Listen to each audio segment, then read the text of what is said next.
नमस्कार और स्वागत है आज की इस खास चर्चा में। नमस्कार। आज हम ब्रह्मांड की जो संरचनाएं हैं उनको एक बिल्कुल कह सकते हैं अलग नजरिए से देखने वाले हैं जी। और ये नजरिया हमें मिला है एक स्रोत से जिसका नाम है सोलिंच Orion code cosmic nested structures.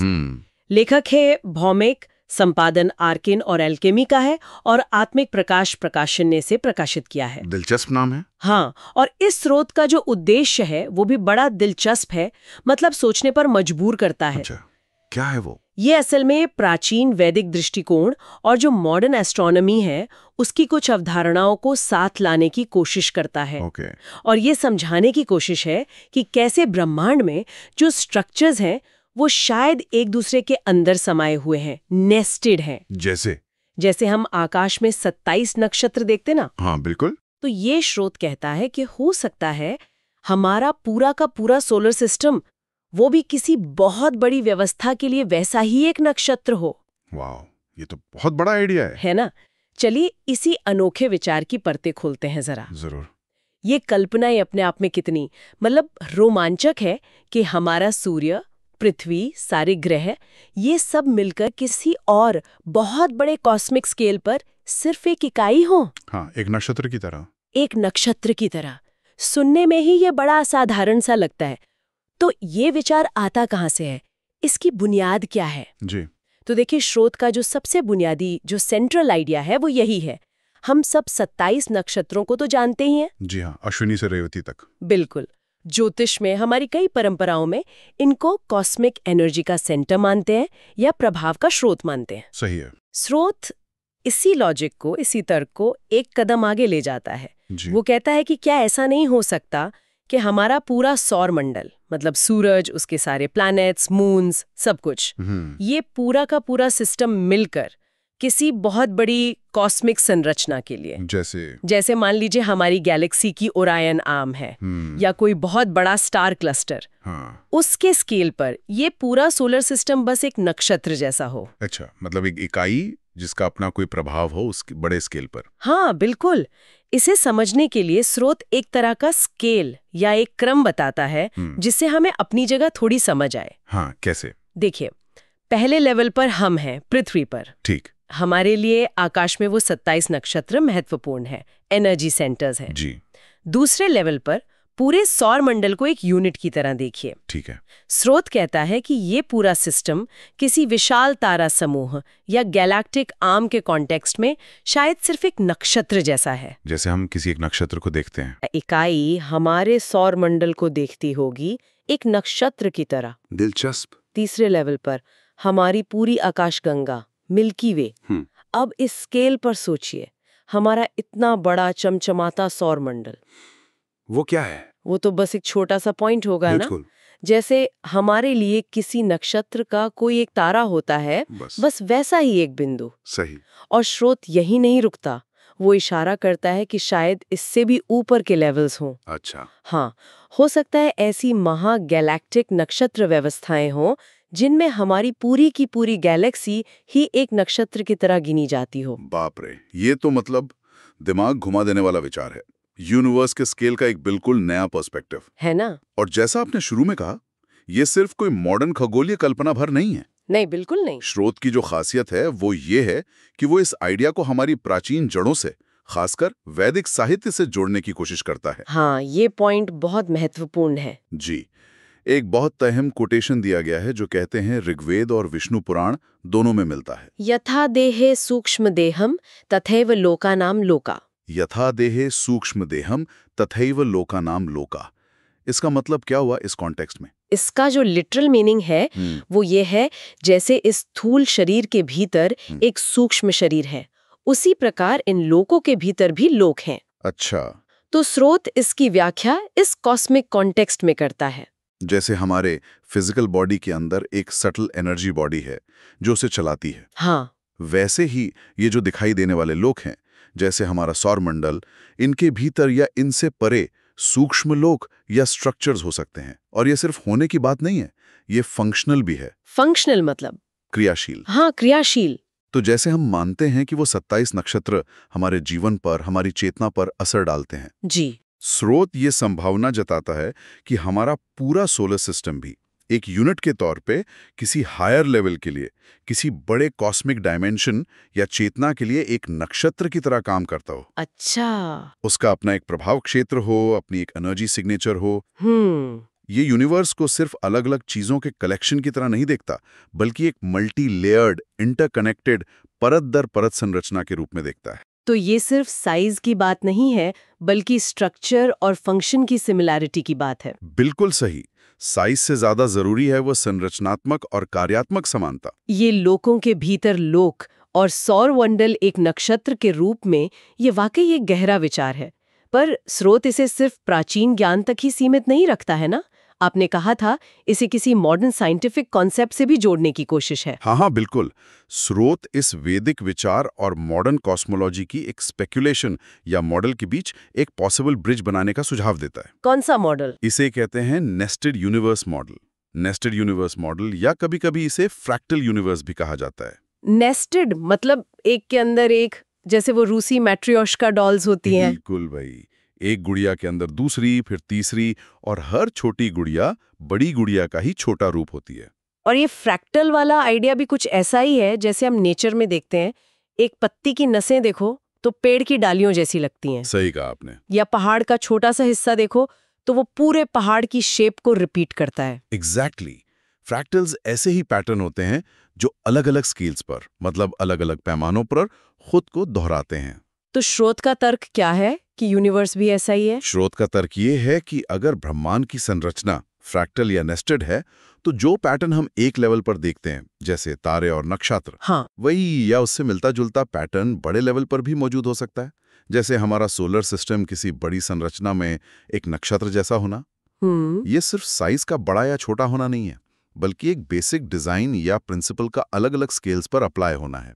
तो अगर हम इस नेस्टेड या फ्रैक्टल मॉडल को थोड़ा सीरियसली लें तो इसके मायने क्या होंगे? मतलब ये यूनिवर्स के बारे में हमारी समझ को कैसे बदल सकता है? क्या फर्क पड़ता है अगर स्ट्रक्चर रिपीट होते हैं तो? नहीं, ये सिर्फ स्ट्रक्चर रिपीट होने से कहीं आगे की बात है। अच्छा। अगर यूनिवर्स सचमुच नेस्टेड या फ्रैक्टल है, तो ये स्केल और कनेक्टेडनेस, मतलब पैमाने और जुड़ाव के बारे में हमारी पूरी धारणा को बदल सकता है। कैसे? पहला, ये बताता है कि यूनिवर्स शायद उतना फ्रैगमेंटेड, उतना टूटा हुआ नहीं है जितना हम सोचते हैं। ग्रह, तारे, गैलेक्सीज, ये सब अलग अलग चीजें नहीं, बल्कि एक ही विशाल इंटीग्रेटेड संरचना के अलग अलग लेवल्स हो सकते हैं। एक यूनिफाइड स्ट्रक्चर। हाँ। दूसरा, फ्रैक्टल पैटर्न अक्सर इंफॉर्मेशन या एनर्जी के ट्रांसफर से जुड़े होते हैं। क्या इसका मतलब ये हो सकता है कि यूनिवर्स के अलग अलग लेवल्स के बीच किसी तरह का कम्युनिकेशन या प्रभाव का लेन देन होता है? ये तो बहुत क्रांतिकारी सोच है। हाँ, ये यूनिवर्स को एक लिविंग डायनेमिक सिस्टम की तरह देखने का नजरिया देता है, जहां हर हिस्सा पूरे की जानकारी रखता है या कम से कम उससे जुड़ा होता है। इससे वो अलगाव वाली भावना कम होती है और एक गहरे कॉस्मिक कनेक्शन का एहसास होता है। बिल्कुल। ये वाकई कमाल की सोच है। यूनिवर्स एक टूटा फूटा कलेक्शन नहीं, बल्कि एक इंटीग्रेटेड सेल्फ सिमिलर पैटर्न दोहराने वाला महासिस्टम। लेकिन स्रोत की खोज यही नहीं रुकती है शायद। नहीं, वो हमें 27 नक्षत्रों की जानी पहचानी दुनिया से एक कदम और आगे ले जाता है, शायद ज्यादा रहस्यमय इलाके में। हाँ, आप सही कह रही हैं। ये 108 नक्षत्रीय चेतना बिंदुओं की बात करता है। अब ये 108 का नंबर कहाँ से आया? 27 तो हम जानते हैं जी। स्रोत इसकी व्याख्या करता है। वो कहता है कि जो हमारे स्थूल ज्योतिष के 27 नक्षत्र हैं, हाँ, उन्हें जब 4 और सूक्ष्म स्तरों में बांटा जाता है, जिन्हें स्रोत चरण या पाद कहता है, या फिर एनर्जी फ्रीक्वेंसीज कह लीजिए। ओके, 4 लेवल्स प्रति नक्षत्र। हाँ, तो 27 गुणा 4 हो गए 108। 108 इकाइयां। बिल्कुल। इसे स्रोत ने सूक्ष्म ब्रह्मांडीय नक्षत्र मंडल, या अंग्रेजी में कहें तो सटल कॉस्मिक नक्षत्र मंडल, या सटल स्टार मैट्रिक्स जैसा कुछ नाम दिया है। Subtle star matrix. हाँ, तो स्रोत का कहना यह है कि अगर किसी व्यक्ति ने कभी मान लीजिए गहरे ध्यान में या किसी खास अनुभव में 108 दिव्य प्रकाश बिंदु या नक्षत्र जैसे देखे हों, तो हो सकता है कि वो इसी सूक्ष्म मंडल की झलक हो।